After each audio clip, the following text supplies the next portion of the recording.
আসসালামু আলাইকুম, সবাই কেমন আছেন? আশা করি সবাই অনেক ভালো আছেন। আজকে বানাবো রামেন। তো এখানে কিন্তু প্যাকেটে মশলাগুলো বের করে নিচ্ছি। মাশরুমটা কিন্তু কাটাই ছিল, কারণ ক্যানের মাশরুম ছিল।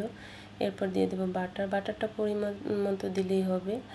বাটারটা যখন গলে যাবে সেই পর্যায়ে কিন্তু এখানে রামেনটা সেদ্ধ হয়েছিল, সেই পর্যায়ে এখানে মাশরুমগুলো দিয়ে দিতে হবে। মাশরুমটা যেহেতু কাটা ছিল, ক্যানের মাশরুম হালকা ফ্রাই করে নিলেই হবে। তারপর কিছুটা গোলমরিচের গুঁড়ো আর অর্গানিকটা না দিলে আসলে হাতের কাছে যেটা আছে সেটা দিয়েও কিন্তু বানিয়ে নিতে পারেন। তো এখানে 2টা ডিম দিয়ে দেব, কিছুটা গোলমরিচের গুঁড়ো। আর গোলমরিচটা কিন্তু একসাথে দেওয়া যাবে না, তাহলে কিন্তু এক জায়গায় পড়বে। একটু লবণ দিতে হবে রামেনের ভিতরে, সেদ্ধ করার সময় দিয়ে দিতে হবে। তো এরপর কিন্তু এটা প্রায় হয়ে আসছিলো, সেই সাথে কিন্তু প্যাকেটের মশলাটা, যে প্যাকেটের ভিতরে মশলাটা থাকে সেটা দিয়ে, মানে যে কয়টা মশলা ছিল একটা প্যাকেটে সবগুলো কিন্তু দিয়ে দিতে হবে।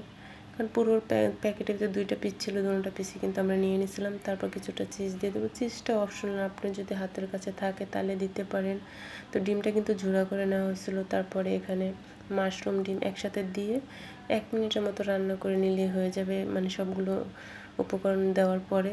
তো তারপর যে লাস্টে একটা মশলা থাকছিল ওটাও দিয়ে গরম গরম নামিয়ে নিলেই কিন্তু রামেন রেডি। তো এত সুন্দর একটা রেসিপি শেখানোর জন্য থ্যাংক ইউ বাবুনা।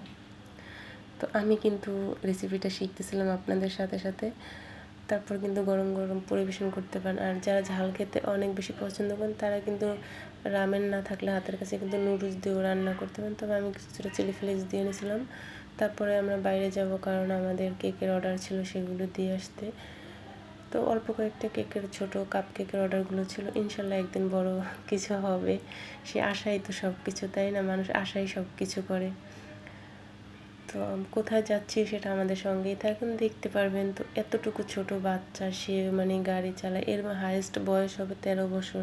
বাবা না থাকা পৃথিবীটা যে কত কষ্টের, যার বাবা নাই সে একমাত্র বুঝবে। বাবা হচ্ছে বট গাছের ছায়ার মতো, বাবারা মানে সব দিক থেকে আগলে রাখবে একটা সন্তান, পরিবার, সবাইকে। তো যাই হোক, এরপর আমরা চলে আসছিলাম মিনি শপে কেনাকাটা করার জন্য।